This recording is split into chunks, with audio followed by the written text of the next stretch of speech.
Harrison Blake paced his corner office, the sleek lines of his custom suit glinting under the recessed lighting. In one hand, his phone buzzed with another deal waiting to be closed. In the other, a crystal tumbler swirled with imported scotch, a habit more ritual than indulgence.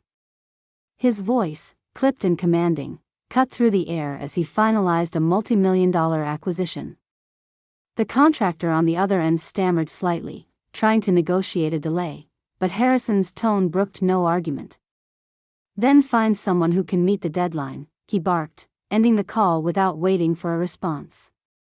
Tossing the phone onto the polished mahogany desk, he glanced out the floor-to-ceiling windows of his downtown skyscraper. The city buzzed below, a sprawling web of connections and opportunities he had long since mastered. Harrison smiled faintly. Everything in life was a transaction, and he always came out ahead. His assistant knocked lightly and entered, holding out the revised blueprints for the luxury hotel he was developing.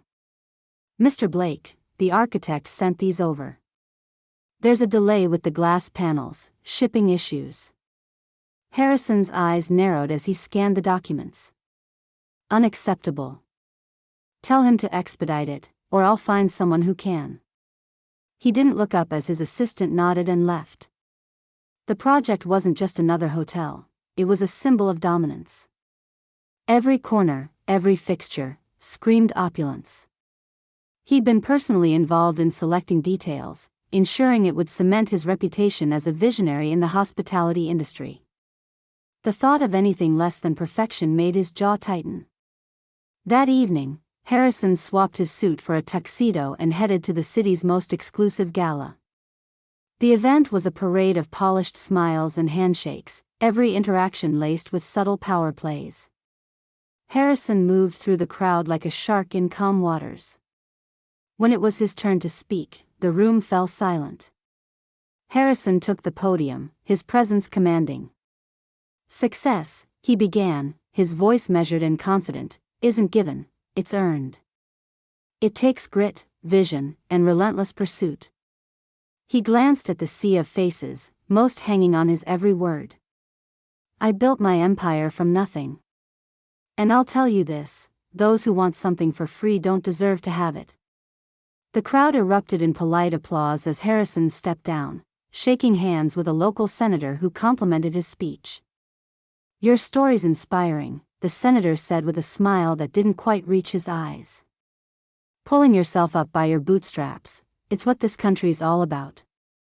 Harrison grinned, accepting the compliment, though deep down, he felt nothing.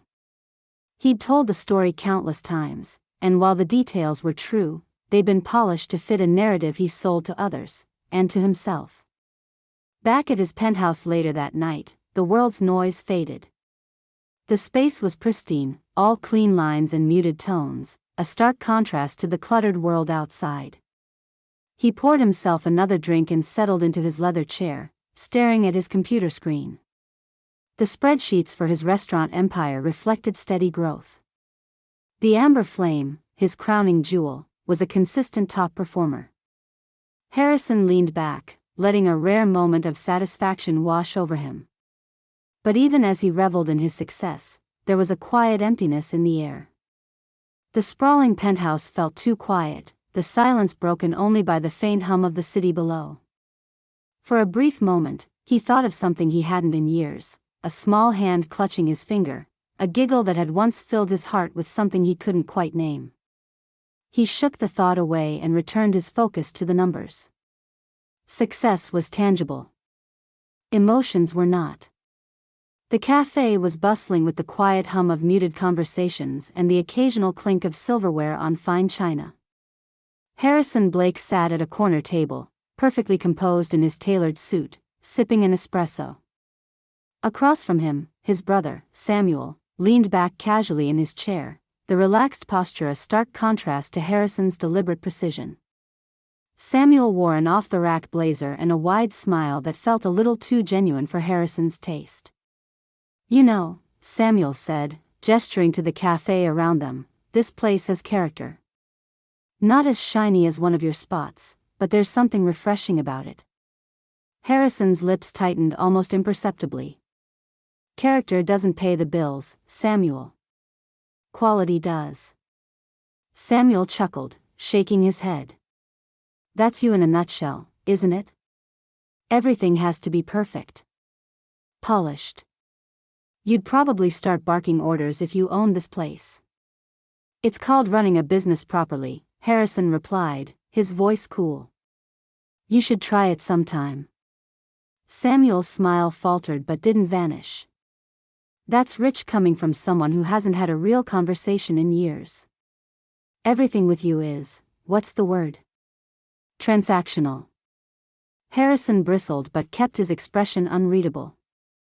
I didn't come here to be lectured. No, you came here because Mom guilted you into meeting me. Samuel leaned forward, his tone softening. Look, Marty, I'm not saying you haven't done well for yourself. You have.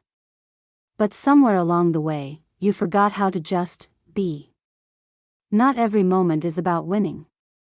Harrison stared at his brother, his jaw tight. I'm not interested in your philosophy on life, Samuel. Some of us have to work for what we have. Samuel shook his head again, a mixture of frustration and sadness crossing his face. You're right, Harrison. I can't compete with you. I just hope you figure out what's really important before it's too late. As Samuel left, Harrison sat in silence, his espresso untouched. The words hung in the air longer than he cared to admit, but eventually, he shrugged them off. People like Samuel didn't understand success. They never would.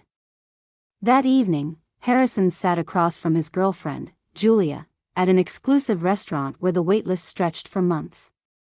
She was stunning in a designer dress, her laughter light and practiced.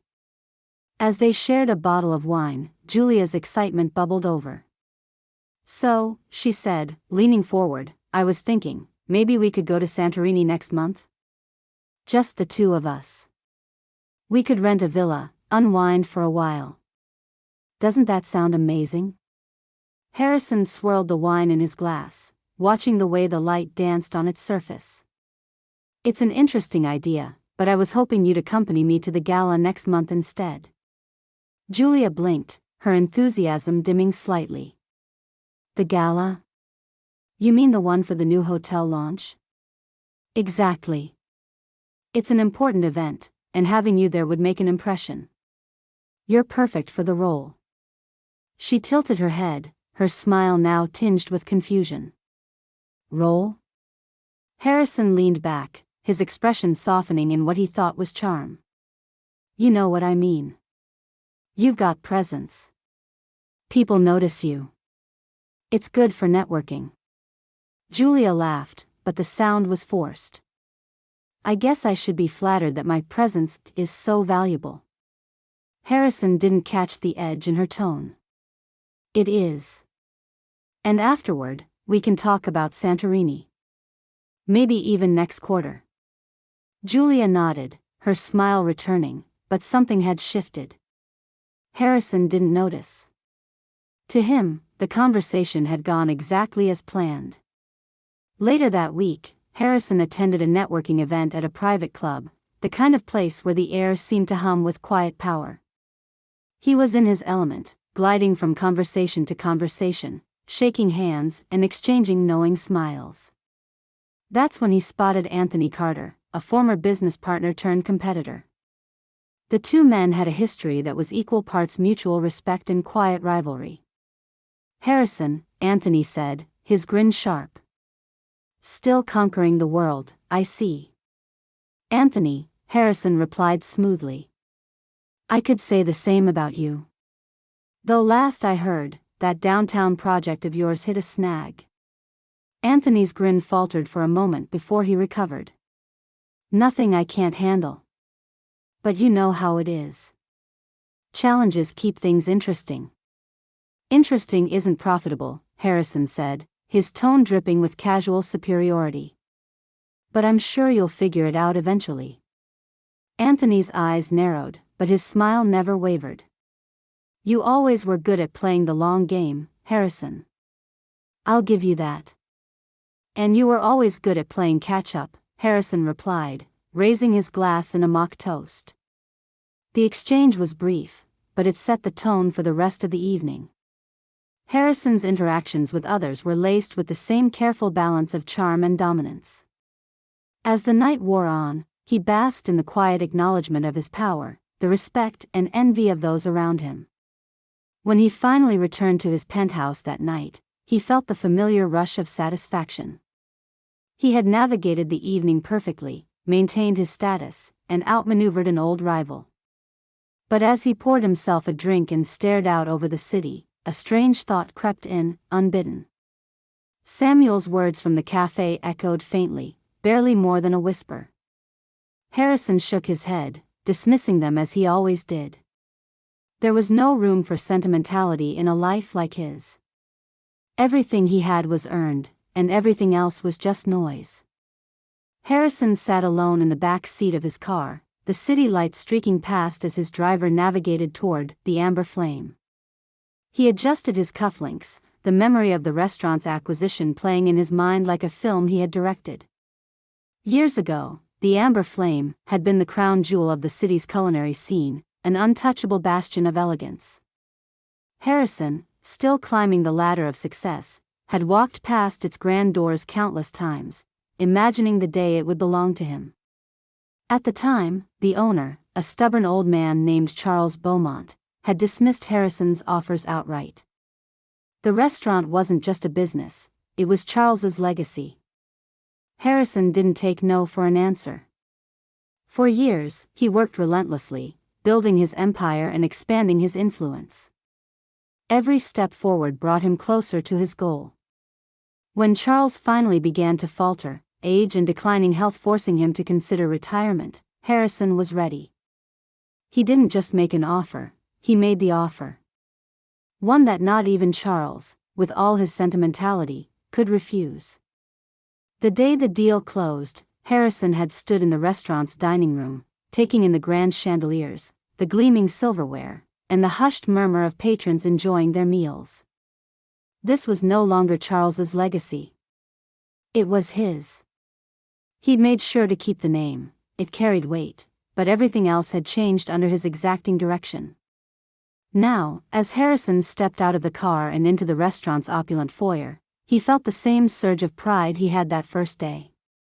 The amber flame was his kingdom, and he ruled it with absolute authority. Inside, the air was alive with the soft hum of conversation and the gentle clink of glassware. Every detail, from the fresh floral arrangements on each table to the subtle golden glow of the lighting, had been curated to exude sophistication. Harrison strode through the room, his sharp eyes scanning for imperfections. His staff snapped to attention as he passed, their movements quick and precise. At the kitchen door, he stopped a junior chef carrying a tray of hors d'oeuvres. He inspected the plate with a critical eye. "These crostini are over-toasted," he said, his tone sharp but measured. "Fix them. Now." "Yes, Mr. Blake," the chef stammered, hurrying away. Harrison continued his round, stepping into the kitchen where the energy was frenetic but controlled. He spoke to the head chef briefly, reminding him of an upcoming menu revamp, then moved on to the dining room again, pausing to greet a regular patron, a well-known senator, with a firm handshake and a practiced smile. Everything about the amber flame reflected Harrison's obsession with precision and excellence. It wasn't just a restaurant, it was a stage, and every guest was part of the performance. Politicians, CEOs, and celebrities flocked to its tables, drawn not just by the food but by the exclusivity it promised. Harrison settled into his private corner booth, a space reserved solely for him or his most important guests. Tonight, he was meeting Stephen Monroe, an influential real estate developer who had expressed interest in a joint venture. The waiter appeared almost immediately, offering Harrison his usual, a neat scotch, and disappearing as quickly as he'd come. Stephen arrived a few minutes later, all smiles and confidence. "Harrison," he said, sliding into the seat opposite, "this place never ceases to impress. You've really outdone yourself." Harrison gave a modest smile, though he couldn't help but feel a twinge of satisfaction. It's all about the details, he said. People come here expecting perfection. I make sure they get it. Their conversation quickly turned to business, the two men discussing terms and potential returns with the kind of brisk efficiency Harrison appreciated. As they talked, the waiter returned, setting down a plate of the restaurant's signature foie gras. Try this, Harrison said, gesturing to the dish. It's a favorite here. Pairs well with the syrah they'll bring out next. Stephen took a bite, nodding appreciatively. No wonder this place is the talk of the town. Harrison leaned back slightly, his confidence growing with every passing moment. This was his domain, his arena. Here, he was untouchable. By the time the check arrived, discreetly delivered and just as discreetly handled by Harrison, the deal was as good as done. As Stephen left, promising to have his team draw up the paperwork, Harrison lingered in his booth, letting the satisfaction of the evening wash over him. The Amber Flame wasn't just a restaurant. It was proof that Harrison Blake could take anything he wanted and make it his own. His gaze swept the room once more, landing on a young waitress as she carefully balanced a tray of desserts. She was new, he remembered approving her hire, but something about her seemed out of place. Her movements were just a little too hesitant, her posture too unsure. Harrison frowned. He made a mental note to address it with the manager. There was no room for anything less than perfection here. As the waitress disappeared into the kitchen, Harrison turned his attention back to the table. Everything about the evening had gone exactly as planned. Just as it always did. The Amber Flame hummed with its usual elegant energy, the murmur of well-heeled diners mixing with the soft clink of glasses and the low notes of a piano in the corner. At his private booth near the window, Harrison Blake sat with Julia, his flawlessly dressed girlfriend, and two of his top business associates, Edward and Diane. The table was a showcase of indulgence, fine wine, perfectly plated appetizers, and laughter loud enough to turn a few discreet heads in the room. Harrison, in his element, swirled his wine as he recounted the story of his first major deal, his voice commanding the conversation. So there I was, 27 years old, sitting across from a board of executives twice my age. They thought I was just some kid who didn't know what he was doing. Julia leaned in, her smile radiant and encouraging. And let me guess, you showed them otherwise? Harrison smirked, glancing around the table to ensure he had everyone's attention. Let's just say that by the time I walked out of that room, they were begging me to take their money. Edward laughed heartily, clapping Harrison on the shoulder. Classic Harrison. You've always had a way of turning the tables. Diane raised her glass, her earrings glinting in the light. To turning tables, and building empires. The group toasted, the sharp clink of crystal filling the space. Harrison basked in the camaraderie, the sense of control he felt in orchestrating not just the business world but even the mood at his own table. He waved over a passing waiter, barely glancing at the menu as he ordered another bottle of wine and an array of dishes to share. At the far end of the room, Lily clutched her notepad tightly, her fingers trembling just slightly. It had been a busy night, and the weight of constant glances from the head waiter was pressing on her. She knew this job was a step up from the small diner she'd worked at before, but the pressure to meet the restaurant's impossible standards was something she was still getting used to.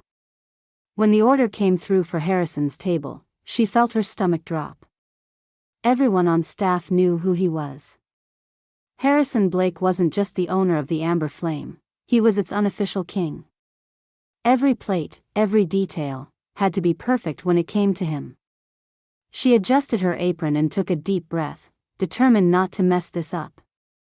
Back at the table, Harrison was leaning back in his chair, his arm casually draped around Julia as she leaned toward him, whispering something that made him chuckle. The plates arrived, and Lily carefully began setting them down, her movements slow and deliberate. But as she placed the final dish in front of Diane, the stem of a half-full water glass on her tray wobbled. Time seemed to slow as the glass tipped, spilling a cascade of cold water across the pristine white tablecloth. Diane gasped, jerking back in her seat, while Julia let out a small shriek of surprise. The room around them went eerily quiet, the soft hum of conversation dimming as nearby diners turned their heads. Harrison's sharp intake of breath was the loudest sound in the silence.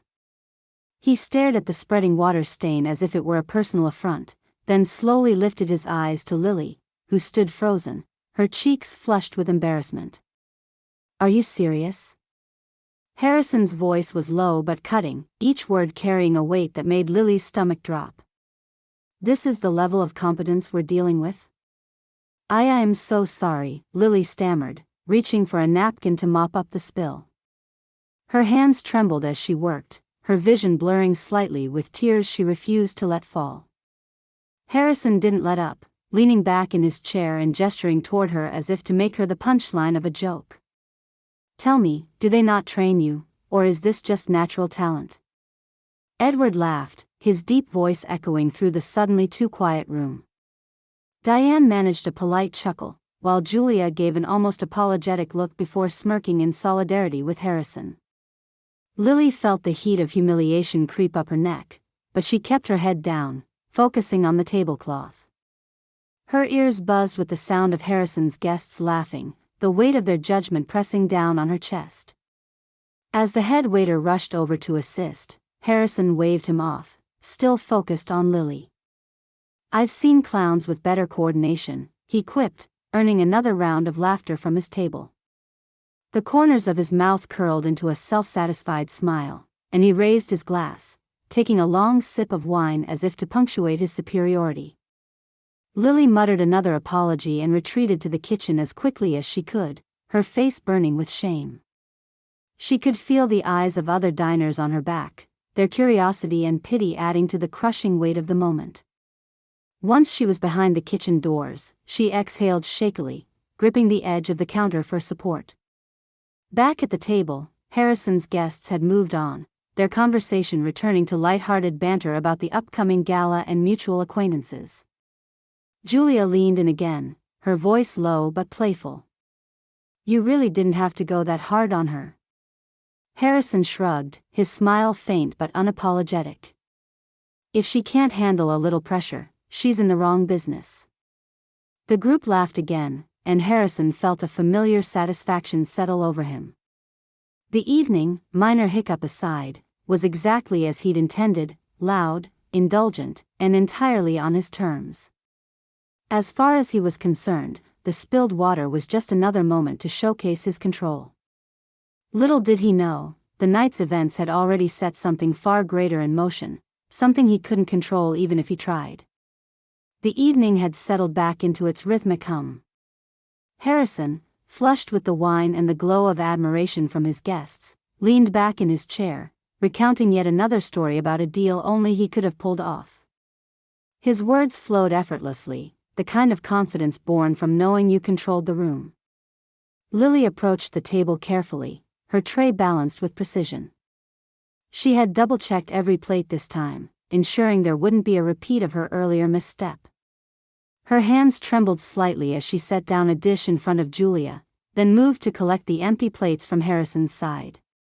She avoided his gaze, her focus solely on her task. As she reached across the table to retrieve a wine glass, her uniform shifted slightly, and the chain around her neck slipped free, dangling just over the table.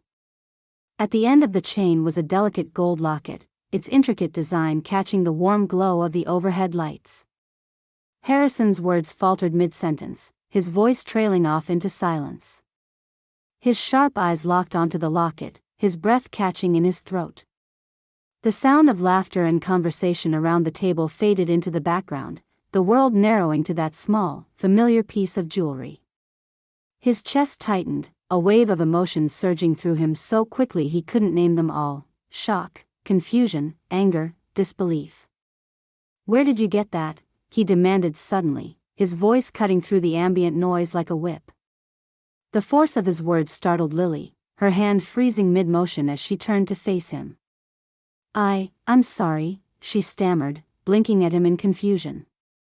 "That locket," Harrison said, his tone sharper now, his eyes boring into hers. He pointed at the pendant hanging from her neck. Where did you get it? Lily instinctively clutched the locket, her fingers curling protectively around it. It's mine. I've had it for years. Harrison's jaw tightened, and he leaned forward, his voice rising. Don't lie to me. That locket is one of a kind. Where did you get it? The tension at the table was palpable. Julia looked between Harrison and Lily with wide eyes, while Edward and Diane exchanged uncertain glances. Other diners nearby began to take notice, their quiet conversations faltering as they turned to see what was happening. I'm not lying, Lily said, her voice trembling. She took a step back, her heart pounding in her chest. It was a gift. From who? Harrison snapped, his frustration boiling over. Do you even know what that locket means? Lily's face flushed, and her grip on the locket tightened.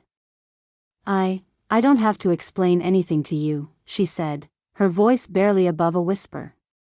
Harrison stood abruptly, his chair scraping loudly against the floor. The sudden movement made Lily flinch, and the tray in her hands wobbled precariously. Julia reached out as if to calm Harrison, but he shrugged her off, his entire focus still on Lily. Who gave it to you? He demanded again, his voice now loud enough to turn every head in the room. Tell me the truth. Lily took another step back, her breathing uneven. She glanced around, her cheeks burning under the weight of so many eyes on her. I have to go, she said, her voice breaking. Clutching the locket tightly, she turned and fled toward the kitchen, the door swinging shut behind her. For a moment, the table was silent. Harrison stood frozen, his fists clenched at his sides, his face pale. Julia reached for her wine glass, her hand trembling slightly. What was that about? She asked, her voice careful. Harrison didn't respond. He sank back into his chair, his gaze fixed on the table, his mind racing. Edward cleared his throat awkwardly, while Diane shifted uncomfortably in her seat. The weight of the moment hung over them like a storm cloud. Harrison, Julia said gently, leaning toward him. Are you okay? His hands shook slightly as he picked up his glass and took a long sip, but the wine didn't soothe him. The image of the locket burned in his mind, dragging him back to a time he had worked hard to bury. He could still see it clearly, the delicate gold pendant, etched with a floral design, hanging around the neck of a little girl who had once been his world. That locket had been a gift, one he had chosen with care. He had given it to his daughter on her 3rd birthday, fastening it around her small neck with a promise to always protect her. But that promise had been broken, shattered by choices and circumstances he still struggled to reconcile. He hadn't seen his daughter in over 2 decades. And yet here it was, that same locket, around the neck of a waitress in his restaurant. His mind churned with possibilities, none of them making sense. Could it be a coincidence? Had someone stolen it? And if so, how had it ended up here, of all places? Julia touched his arm lightly, pulling him out of his thoughts. Harrison, seriously. What's going on? He shook his head, his expression unreadable. Nothing, he said finally, his voice low and strained. I need a moment. Without waiting for a response, he stood and walked toward his office, his footsteps heavy and deliberate. He didn't know what he was going to say or do, but he couldn't let this go. Not yet. Not when the past he had tried so hard to forget was suddenly staring him in the face. The memory of her mother's laughter was Lily's favorite. Even now, she could hear it if she closed her eyes, a bright, musical sound that made everything seem possible, no matter how difficult things were. Their small apartment in Paris had been nothing fancy, but Helen had filled it with warmth. The chipped kitchen table was where they shared everything, from meals to dreams. Helen's face, framed by soft waves of chestnut hair, always seemed to glow as she told Lily bedtime stories, her voice weaving magic even after long days of working multiple jobs. Lily remembered one night in particular, her 8th birthday. They couldn't afford much, but Helen had found a way to make it special. She'd baked a small cake using borrowed ingredients from a kind neighbor and decorated it with a single candle. "Make a wish, sweetheart," Helen had said, her tired eyes sparkling as she watched Lily blow it out. "What did you wish for?" Helen asked, leaning close. "I can't tell, or it won't come true," Lily said with a giggle, her small arms wrapping around her mother in a hug. Even then, she understood that her mother's love was the best gift she could ever have. Life wasn't easy, but Helen's resilience made it bearable. She worked as a seamstress by day and cleaned offices at night, her hands often raw and red from the effort.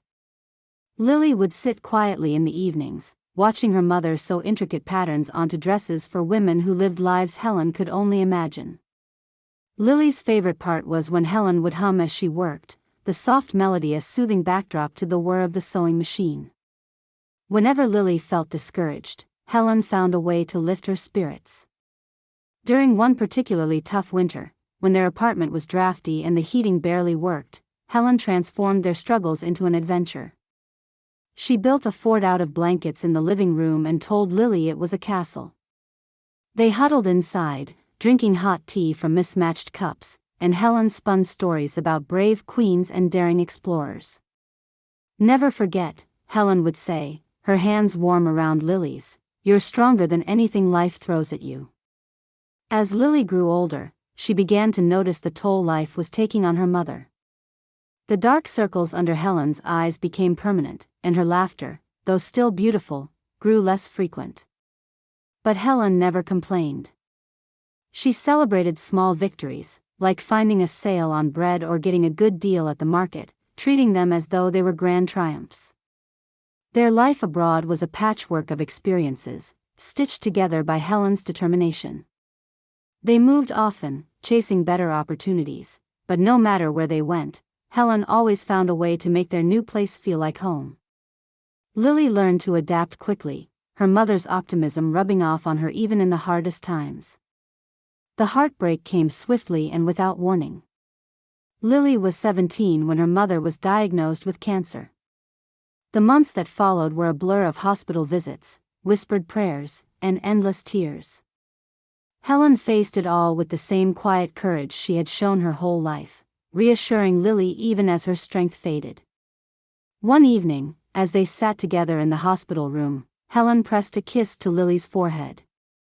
"You'll be okay, sweetheart," she said, her voice soft but steady.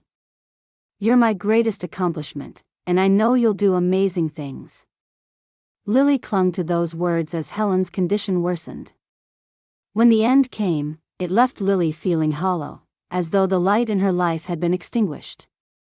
But even in her grief, she held on to her mother's lessons. She knew she had to keep going, to honor Helen's sacrifices and the love that had carried them through so much. After Helen's passing, Lily moved back to her grandparents' hometown, the only family she had left.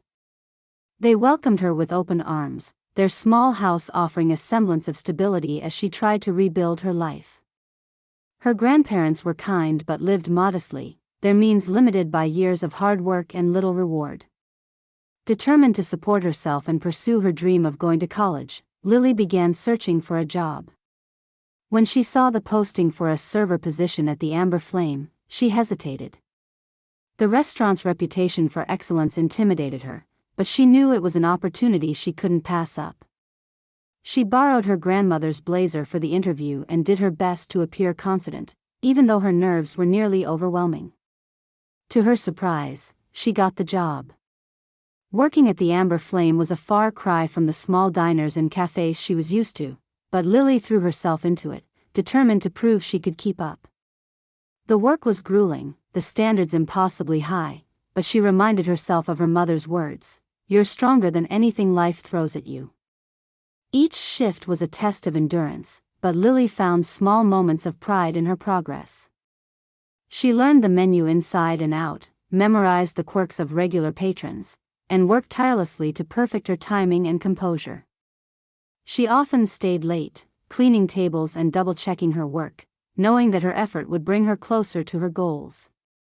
Even so, there were days when the pressure felt crushing, when she doubted whether she belonged in such an elite establishment. But she pushed through, fueled by memories of her mother's determination and the belief that Helen was watching over her. The locket around Lily's neck was her most treasured possession. It was the only thing she had from her father, a man her mother rarely spoke of. All Lily knew was that he'd given her the locket when she was very young, just before he and her mother had separated. Helen had told her that it was a reminder of how much she was loved, even if life had taken them in different directions. Lily often held the locket during quiet moments, feeling its weight and drawing strength from it. It reminded her of both her parents, the father she barely remembered and the mother who had been her entire world. It was a symbol of resilience, a connection to a past she didn't fully understand but carried with her every day. As she walked into the kitchen after her encounter with Harrison Blake, her hands trembling and her heart racing, she clutched the locket tightly. She didn't know why he had reacted so strongly to it, but the intensity in his eyes had unsettled her. All she wanted was to finish her shift and go home, away from the scrutiny and the questions she couldn't answer. For Lily, every day at the Amber Flame was another step toward a brighter future, a future she hoped would honor her mother's legacy. What she didn't know was that her past, and the locket she held so dear, was about to change everything. Harrison slammed the door to his office, the sound echoing in the empty space. His chest heaved as he paced back and forth, his thoughts a chaotic storm. That locket. That unmistakable, one-of-a-kind locket. How had it ended up around the neck of that waitress? He rubbed his temples, trying to make sense of what he'd just seen. There was no logical explanation, only a gnawing certainty that it shouldn't have been there. He dropped into the leather chair behind his desk, running a hand over his face. His reflection in the glass windows of the office stared back at him, pale and unsettled. His thoughts spiraled, dragging him back to memories he had tried to bury. The image of Helen was the first to surface, her laugh soft and sweet, her brown eyes full of warmth. When they had first met, Helen had been the embodiment of everything he wasn't: gentle, carefree, and unshakably kind. He had fallen for her almost immediately, captivated by her warmth and the way she made even the smallest moments feel special. Their early days together had been a whirlwind of love and hope. He had felt invincible with Helen by his side, believing that her presence could soften the harder edges of his personality. They were married in a small ceremony, far from the grandeur Harrison now surrounded himself with, and for a while, they had been happy. But something had shifted as time went on. Harrison's ambition, the drive that had built his empire, began to bleed into their personal life. He became controlling, jealous of her independence and the easy way she connected with others. He'd rationalized his behavior as love, convincing himself that he was protecting her. Helen, for her part, had tried to make it work, her patience stretching far longer than he deserved. He remembered the arguments, the cold silences that stretched between them, the accusations that poured out of him when he felt ignored or insecure. The harder he clung to her, the more she slipped away. By the time Helen asked for a divorce, her voice calm but firm, the chasm between them was too wide to bridge. "You can't just leave," he had said, his voice rising with disbelief. "We built a life together. You don't get to walk away." "I can't live like this anymore, Harrison," she'd replied, her eyes glistening with unshed tears. "You don't see it, but you're suffocating me. This isn't love. Not anymore." Her words had cut deep, wounding his pride more than his heart. Harrison had vowed to make her pay for leaving. If she thought she could walk away unscathed, she was wrong. The divorce proceedings were bitter and drawn out, Harrison using every tool at his disposal to punish her. When the settlement was finalized, Helen had walked away with almost nothing. But what he hadn't anticipated was her next move. Helen had taken Lily, their 3-year-old daughter, and disappeared. She had left the country, fleeing to places he couldn't reach her. The custody battle had been vicious, but in the end, Helen had won. Harrison had tried to track them down for years, hiring private investigators and chasing leads, but it was as if they had vanished into thin air. The last memory he had of Lily was her 3rd birthday. He had given her the locket that day, a delicate gold pendant he had designed himself.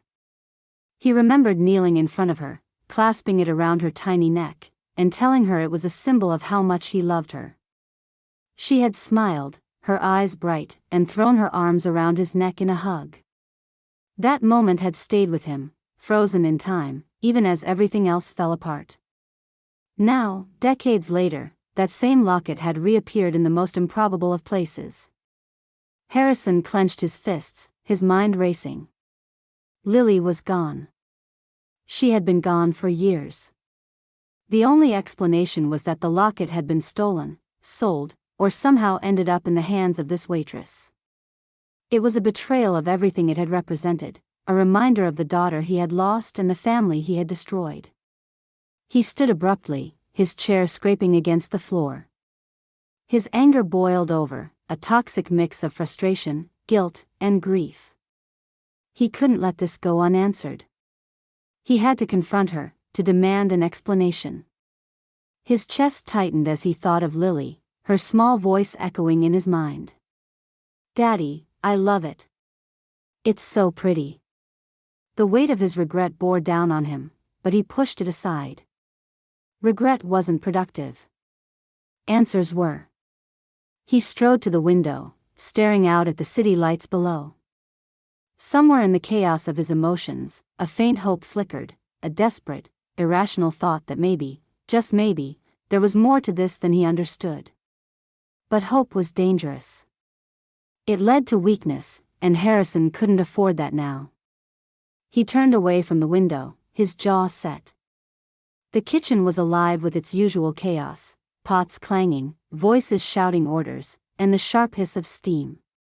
But all of it seemed to fade as the door burst open, slamming against the wall with a force that silenced the room. Harrison Blake strode in, his presence slicing through the air like a blade. His jaw was tight, his hands clenched at his sides as his sharp eyes scanned the room. "I need to speak with the waitress," he barked, his voice low but laced with authority. "Lily. Where is she?" The kitchen staff exchanged uneasy glances, unsure how to respond. Lily stood frozen near the dish station, her face pale and her fingers still gripping the locket around her neck. She didn't want to turn around, but she could feel his gaze boring into her. "Lily," Harrison repeated, this time louder. The air crackled with tension, and finally, she turned to face him, her eyes wide and filled with trepidation. "What's going on?" the head chef asked, stepping between them. "Is there a problem, Mr. Blake?" "This is between her and me," Harrison said sharply, his glare silencing any further protests. He pointed at Lily. "You. Come here." Lily hesitated, her legs trembling as she forced herself to move forward. Her steps felt like they took an eternity, each one heavier than the last.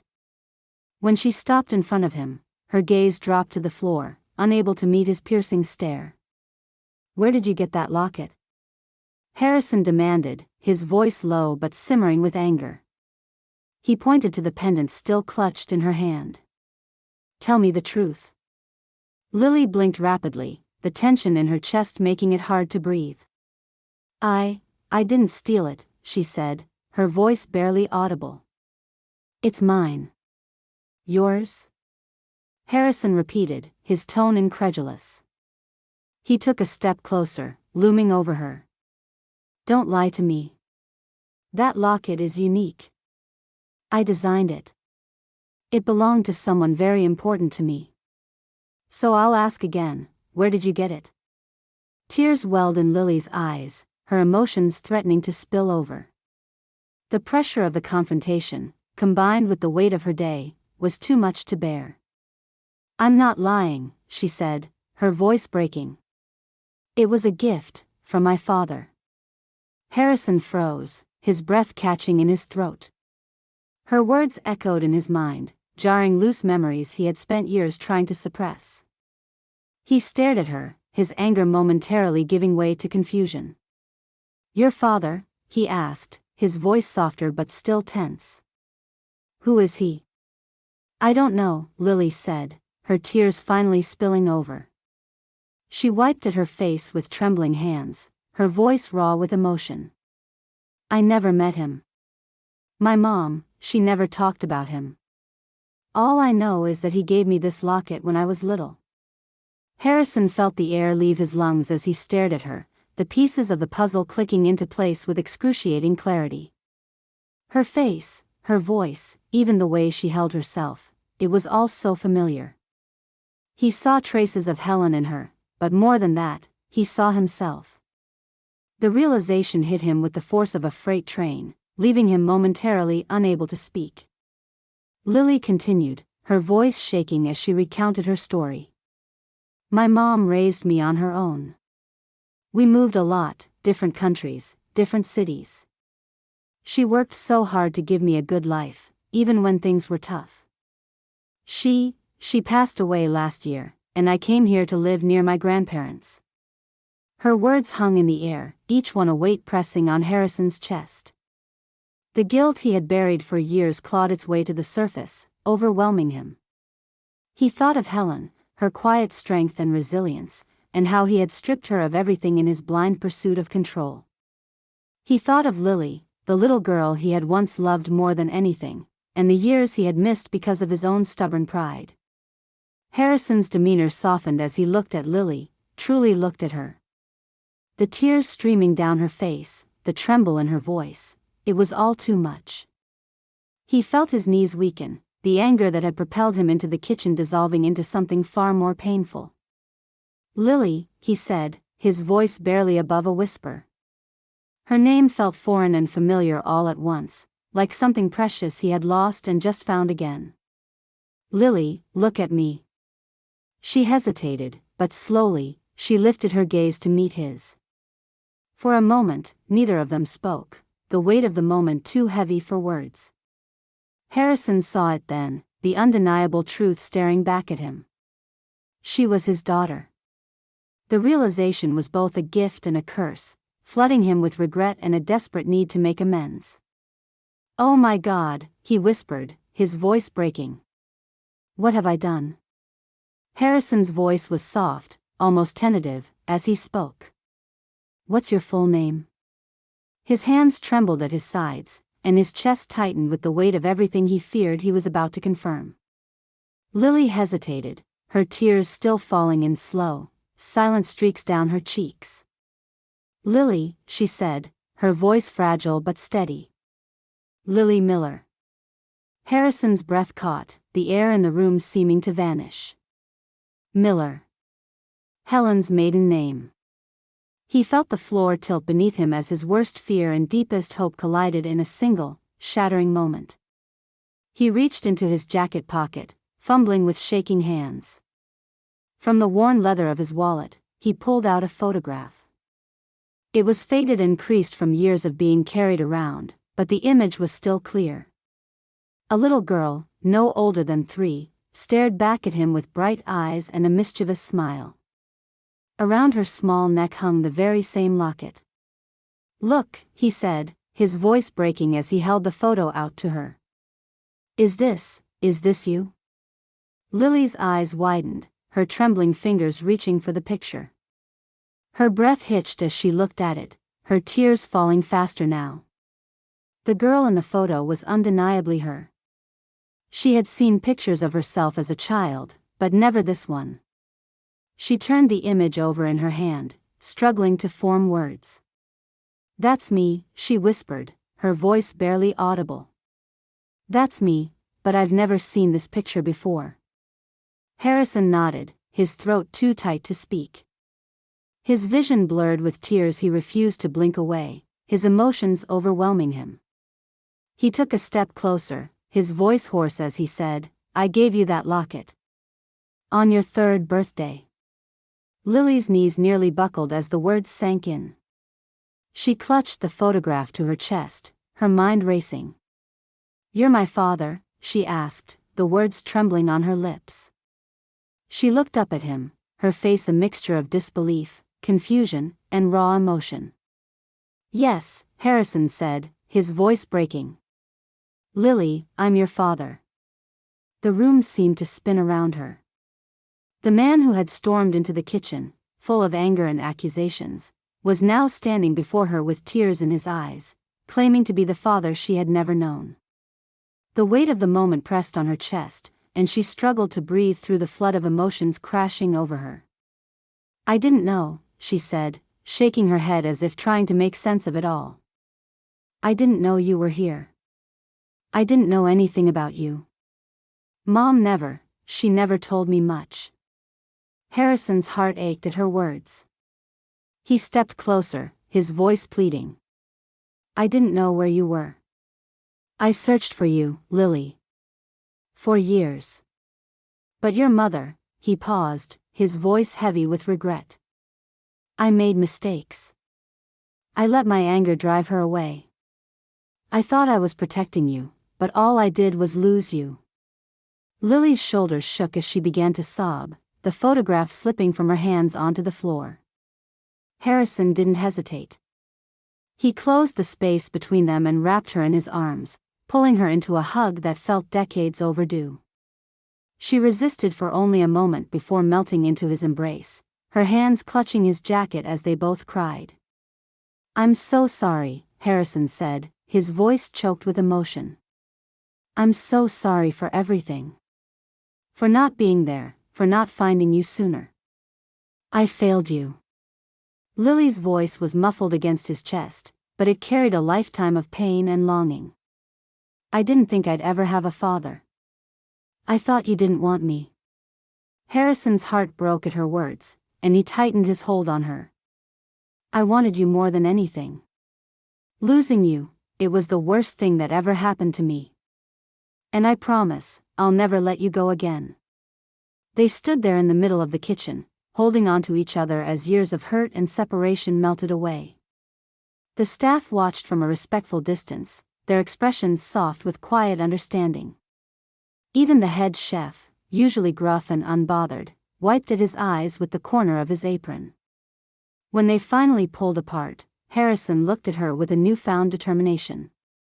I want to help you, Lily. With anything you need.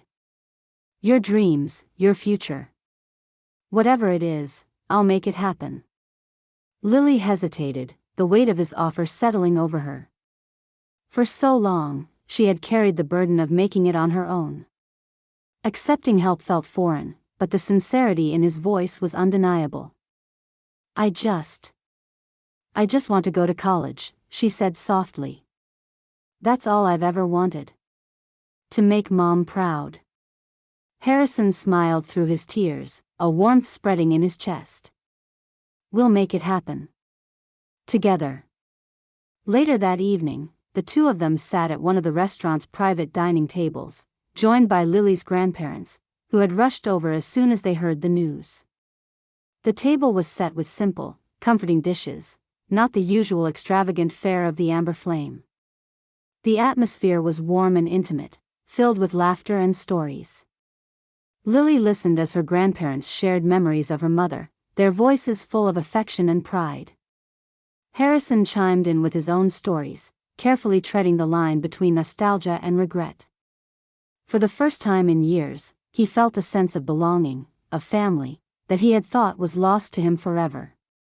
As the evening wore on, Lily looked around the table, her heart full. The journey ahead wouldn't be easy. There were years of distance to bridge and wounds to heal. But for the first time, she felt something she hadn't dared to hope for, the possibility of a new beginning. Harrison reached across the table, taking her hand in his. Thank you, he said softly, his eyes filled with gratitude. For giving me a second chance. Lily squeezed his hand, a small smile playing on her lips. Thank you for finding me. The night ended with hugs and promises, the kind that felt unshakable. Harrison walked Lily to the door, watching as she disappeared into the night with her grandparents. As he stood in the quiet of the restaurant, he felt a strange but welcome sensation, a sense of peace, fragile but real. For the first time in years, he wasn't alone.